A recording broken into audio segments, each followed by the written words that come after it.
Hello Flosstube, my name is Deb. I'm the Traveling Stocking Stitcher, and today's episode is called Raccoon Around the Christmas Tree.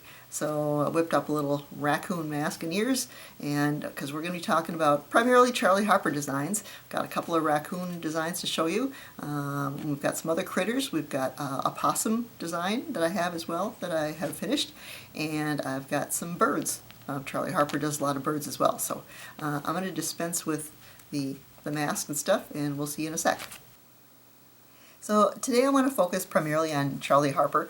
He was an artist based out of Cincinnati and was very active in the 50s and 60s and did a lot of mid-century modern kind of feel work. He did a lot of illustrations for things like Childcraft Library and World Book Encyclopedia, Betty Crocker, Hallmark. So you probably are familiar with his work, even though you may not be familiar that it's his work. And I'd never heard of him before until I saw some cross-stitch designs that had been adapted from his artwork. And he does a lot of wildlife creatures. He created works for a lot of nature-based organizations like the National Park Service and also for the Cincinnati Zoo. He called his style minimalist realism, and he said he captured the essence of his subjects with the fewest possible visual elements. They're very geometrical, I guess I would call it, and very whimsical and clever. The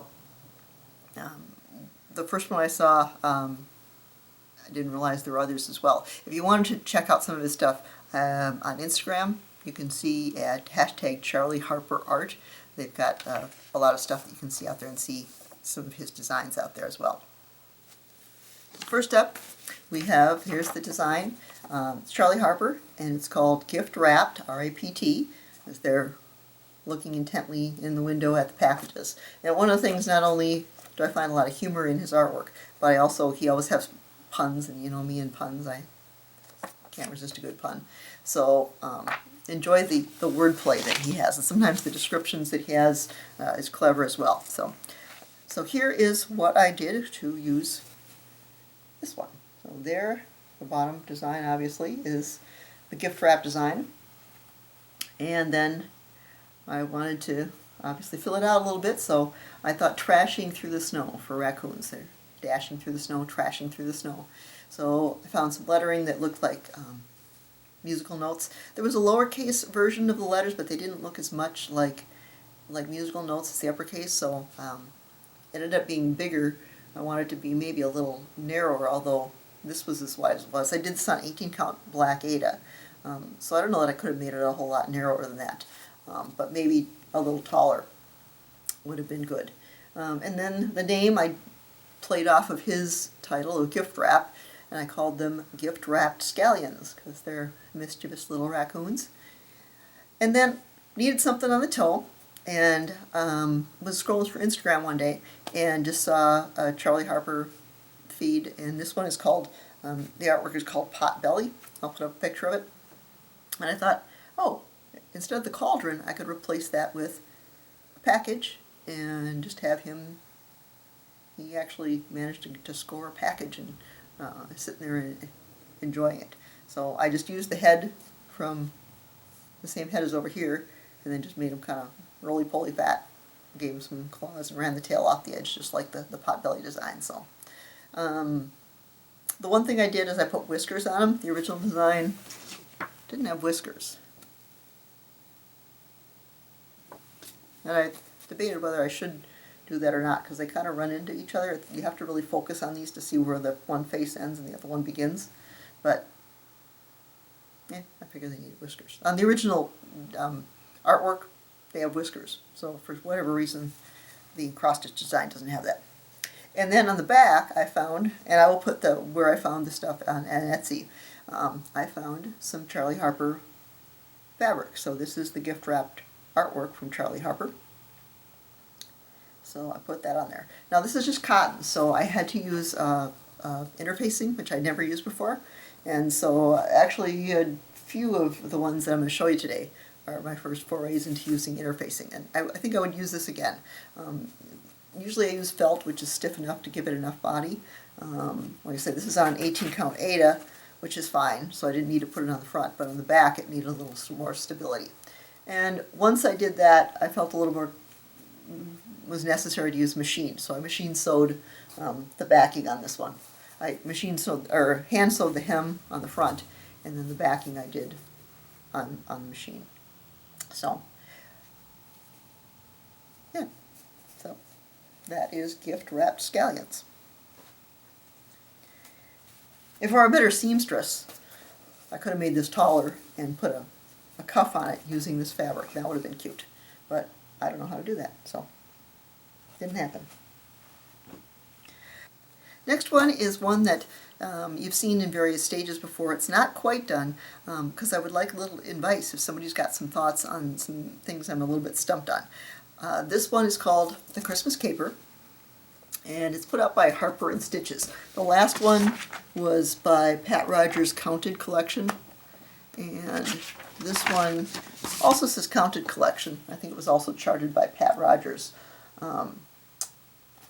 But you notice on here that he's got a little description, and I'll just read this one. Like I said, he's got these cute little descriptions that he includes.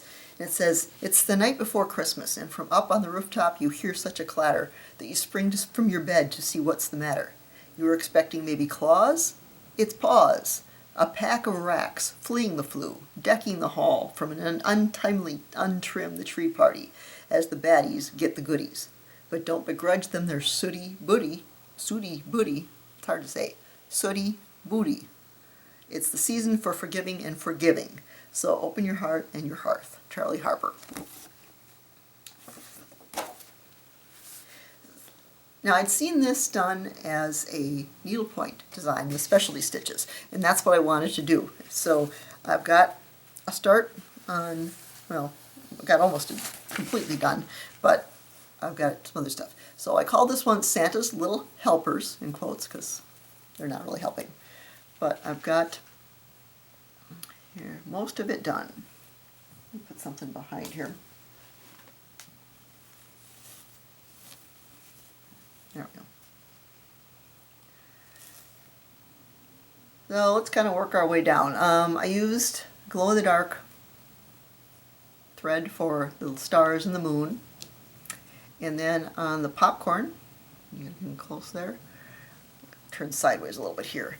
I used red felt balls, 1 centimeter red felt balls they got on Etsy to make the cranberries. And the popcorns were just French knots, just loose French knots, haphazard, the squirrelier the better. And you know, if you want somebody to make squirrely, random, ununiform French knots, I'm your person. So actually I got better. I started down here and they were a little more haphazard. By the time I got up here, they were looking almost too good. But I figure there's probably over 1,000 French knots on this. But I used Pearl Cotton 5, so it was very easy to do. And like I said, they didn't have to be perfect. And matter of fact, they were better not perfect. And then there's some gold beads that I put in there to make them look like popcorn kernels. And for the faces, I used Whisper. I think it's called Silver Fox. And so they're a little bit fuzzy. And I did just kind of a satin stitch diagonal, this way going on that side of the face and that way going on the other side of the face, so that they were going that direction, this direction, either side of the nose. And I used also the glow-in-the-dark for their eyes and did kind of a, I guess, a modified road stitch. I did horizontal and vertical, and then I did an X to kind of tie them together over the nose. And I've got some beads on here. This, I don't even remember the name of the stitch. I had a stitch book that I was looking some stuff up and found that in there. And this here, I need to trim this up a little bit. This is one of the things I want a little advice. I struggled with this more than I thought. It's called turkey cutwork, and I'm just concerned about cutting it. I mean, what I did is I sectioned off the areas, and I was pretty good about, but it looks like they're running together a little bit more. I need to trim them, and I think you kind of trim it so that it kind of is higher in the middle, and then so it kind of curves, but it's looking a little unruly. but not too bad. I mean, he's a raccoon, so. What else do we have in here? The other thing I need some help with is the candy cane. What I did is I used B5200 satin stitches and kind of just did diagonal, and that didn't look too bad. But now I've got to apply, and I'll put a picture in here. Just if you look closely at what they did with, it looks like they used ribbon to make the red lines in the candy cane, and I'm not sure how to do that because it doesn't. I can't see stitches. I have no idea how they did it. So if anybody's got ideas about how to tack that down, I would be most welcome to hear that. And I've got some beading around the cookie over here, sprinkles that are on there. And so there they are. I'm debating whether I need something on the toe. I don't think so. I think I'll maybe just put another star over here or something. I thought about, putting another raccoon head with maybe like a gingerbread man with a bite taken out of him or something, but he would just kind of be hanging out here disembodied. I don't know if that would be necessary. So if anybody's got ideas on those things, I would be most grateful for your assistance. Now, the other thing that I'm going to need to do is use interfacing on this because I'm worried about the stitches coming out on this because they were pulling out the back part. I was having a hard time anchoring them and it was getting frustrating. But I also don't want to smash this stuff, and even just putting things in a project bag, or my cranberries were getting flattened and my French knots were getting kind of flat as well. So I'm worried if I put interfacing on it, if I have to press it real tight, that won't work as well. This is on 28 count black, so an even weave.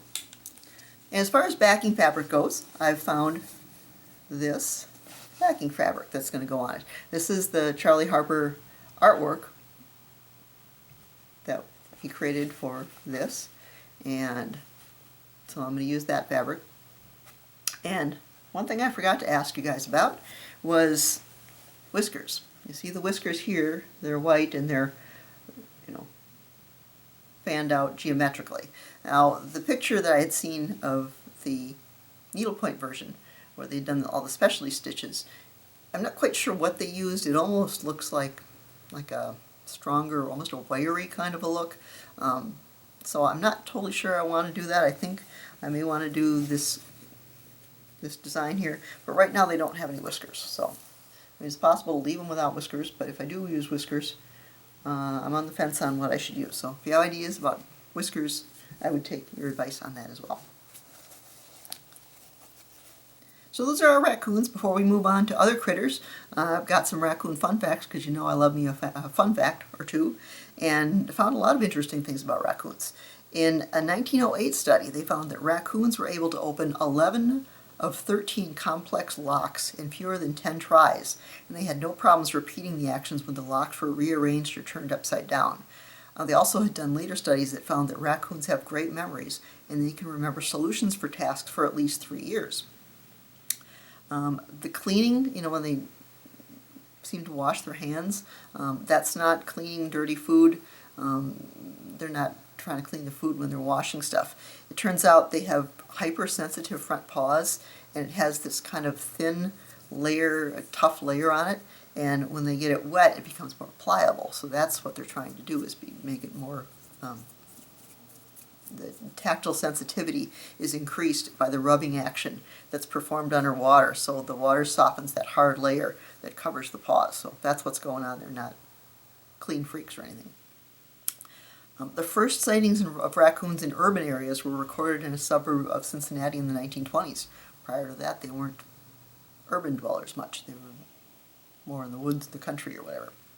Now, raccoons are often thought as being rabid, and of almost 7,000 documented rabies cases reported in the U.S.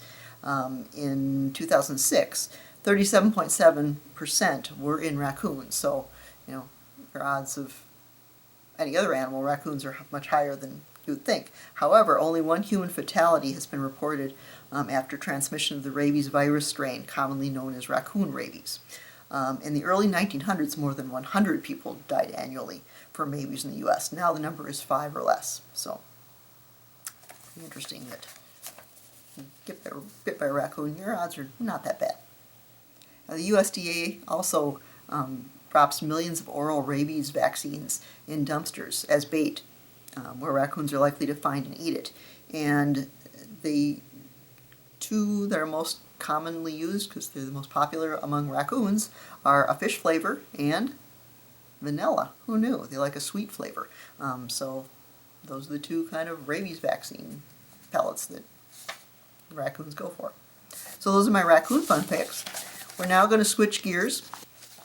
The next animal that we have that Charley Harper does a lot with are birds. And so he has done a number of cardinals.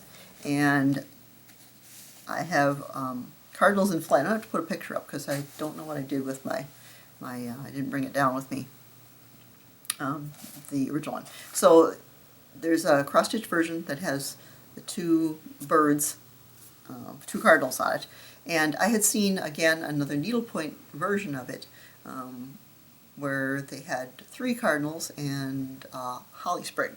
And so I thought, oh, I'll try to recreate that. So I had to position the birds a little bit differently so they weren't almost right next to each other, but so they're almost on top of each other. And then I had to kind of design the holly leaves and berries. So this is what we have. There they are.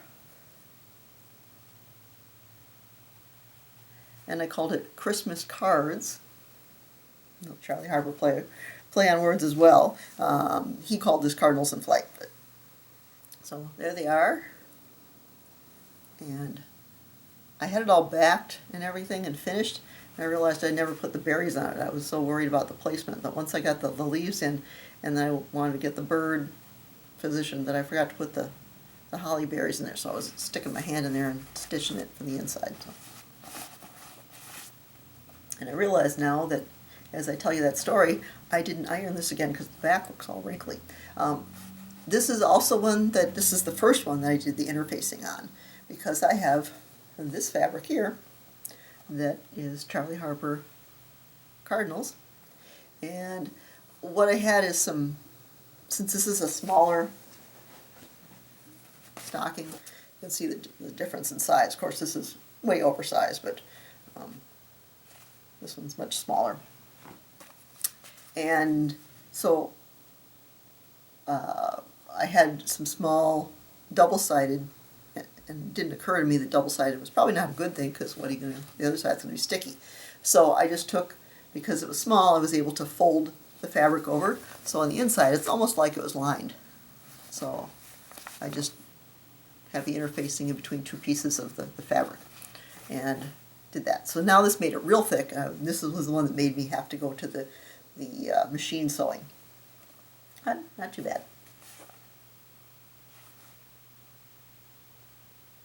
And again, I'll mention where I got the fabric from on the Etsy site down in my notes. This was done on 32 count Petit Point gray and white Lugana is what it was stitched on.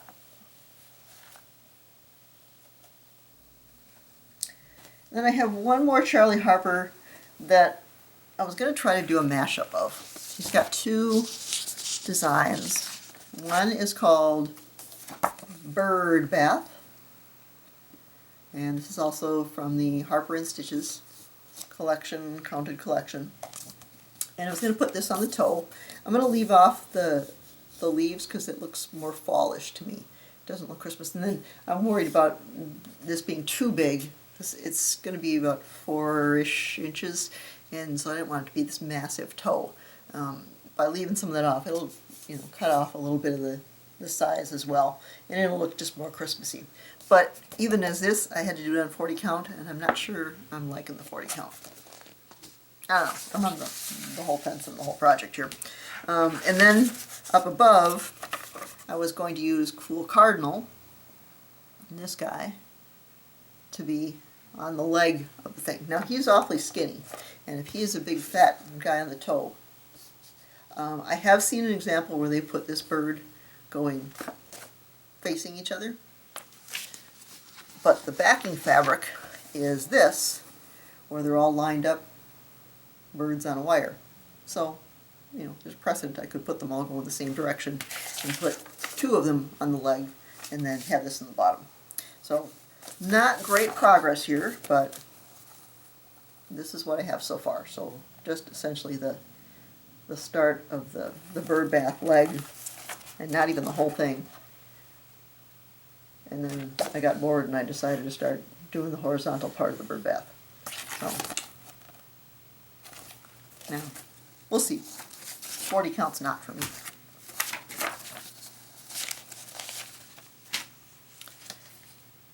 And then, let's see. Oh, it's Twilight Blue Linen. It's the DMC equivalent of 169, is the, if you're interested in the kind of the color, if it doesn't show true there. Yeah, so we'll see if I get that one done. So, got a few cardinal fun facts for you as well. Now, groups of cardinals, they can be called a number of things. You can have a college of cardinals, you can have a conclave of cardinals, a deck of cardinals, or a Vatican of cardinals. Now, they are named after cardinals in the Catholic Church because of the red vestments that the cardinals wear, their red plumage, and the pointy hats are like, you know, the mitered hats are kind of like the crest on the cardinals as well. One of the reasons that cardinals are associated with the holidays is because they don't migrate, so they're around in the winter, and they also don't molt into a dull plumage, so their red stands out against the red, or against the white of the snow. And also female cardinals are one of the few North American female birds that sing. Didn't know that female birds did not sing. Shout-outs, cardinal shout-outs. Now, she hasn't made a video for a couple of years, but she's still active on Instagram.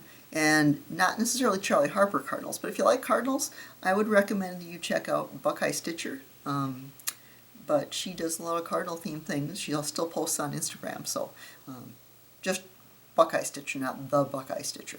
So that's all the Charley Harper I have to show you today, but we still have some more critters to go. So I have also done a stocking of a possum. How? Why? Lindy Stitches created porch possum design based on a real experience. She has possums show up on her porch, and she loved it so much she decided to design a possum. When I saw it, I loved it too, and I thought, I gotta figure out a way to use this. And since I primarily make stockings, I had to find a Christmas tie-in. So I did a little possum research, and it turns out that in North America, possums are the species that's exclusively in North America is called the Virginia possum. Actually, it's the Virginia opossum, technically. People call it possums. The O can be silent or not. But in Australia, the word possum, without the O, is a completely different classification of animal. It's a different marsupial, totally different. Possums, or opossums in America, or actually they're the only marsupials found north of Mexico. So different things between Australia and the U.S. And so Virginia possum, or opossum, made me think of, yes, Virginia, there is a Santa Claus. So back in 1897, the story goes that there was a little girl who was having her doubts about Santa, and was talking to her dad about it, and she said that if she read it in the newspaper, the Sun newspaper in New York City, if she read it in the paper, she'd know it was true. So she wrote a letter to the editor, and the editor responded back, published it in the paper, that yes, there is a Santa Claus. And this very lovely note about, you know, we all need to believe in the goodness of benevolence and of Santa Claus and the spirit of giving and that kind of thing. So, Virginia opossum. Here she is.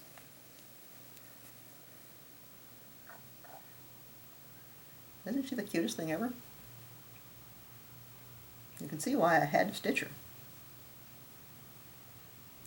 So the name up here, I found this lettering that is checkerboard.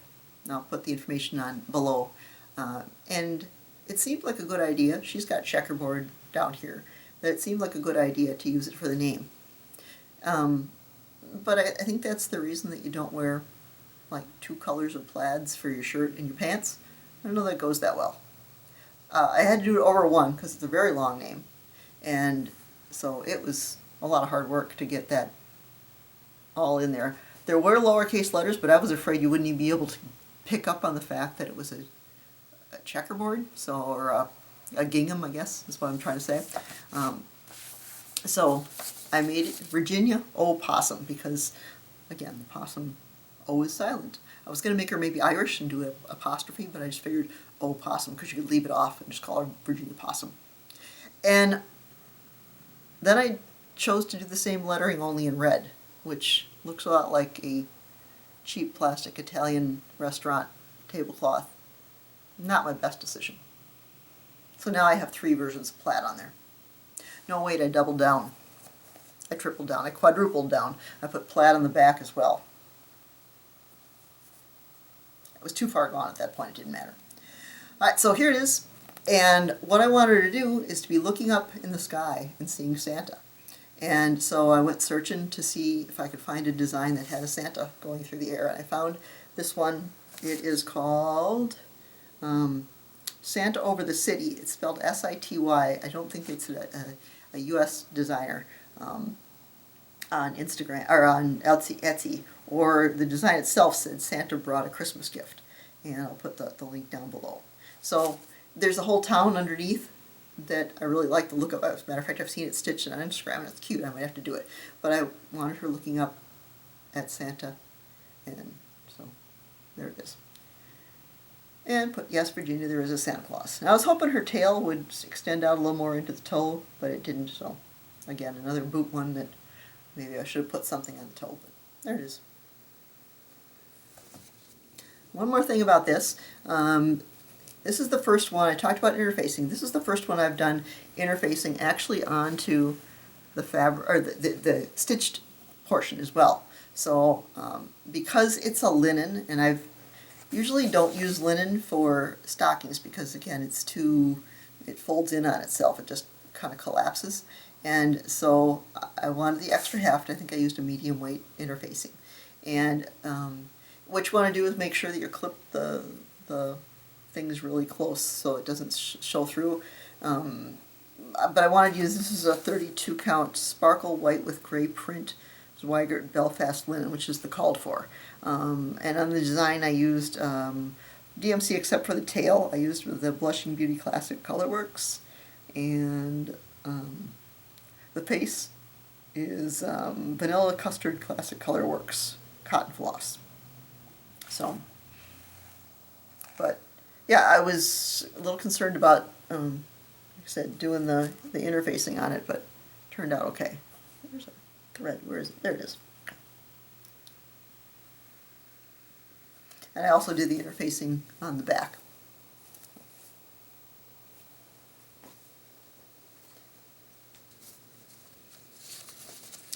I do have a couple more fun facts about possums, I think, here. The word opossum is borrowed from the Powhatan language, Native American language, that was first recorded by John Smith of Jamestown settlement in Virginia in the early 1600s, the John Smith who Pocahontas saved. So, if you know that story. Unlike raccoons, we've got a raccoon tie-in, it's very rare for raccoons to carry rabies because they have a low body temperature and a successful immune system. So you're not going to get rabies. You can go over and you can pet your raccoon, although they probably bite. So you don't want to, even if you don't get rabies, you probably don't want to get bit by a possum. In northern regions, opossums have abnormally short tails, and the reason is frostbite. Yeah. They have 50 teeth, so again, you don't want to be getting real close to an opossum, more than any other North American land mammal. They also have one of the longest sleep cycles of any mammal in North America. They average 19 hours a day of sleep. So,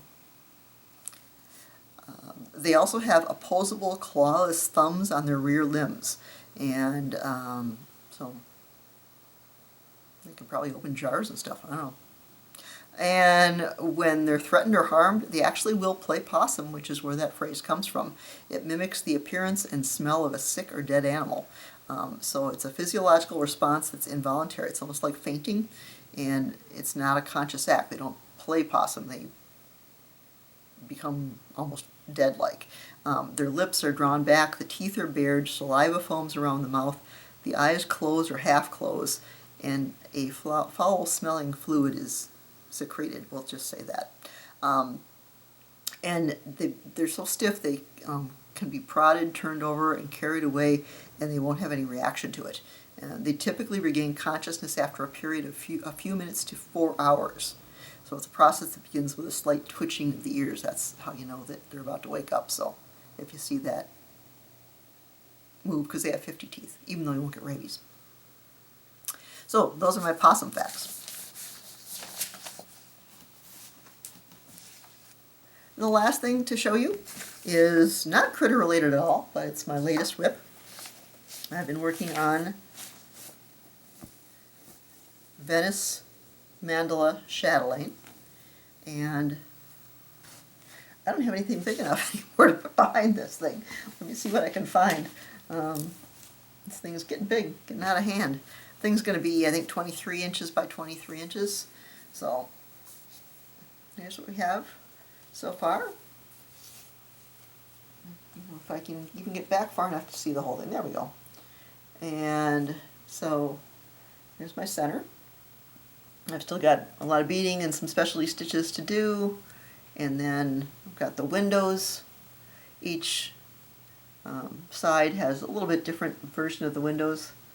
The middle one, I think, is the same all the way around with the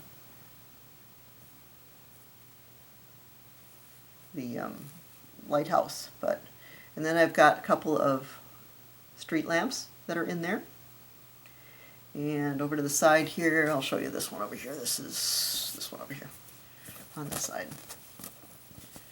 This has got the Venetian Carnival masks showing up there. And you've got the Venetian glass mirror effect, this gray. Oops, I'm not holding it up here. The gray that goes around there. So I'm really enjoying working on this.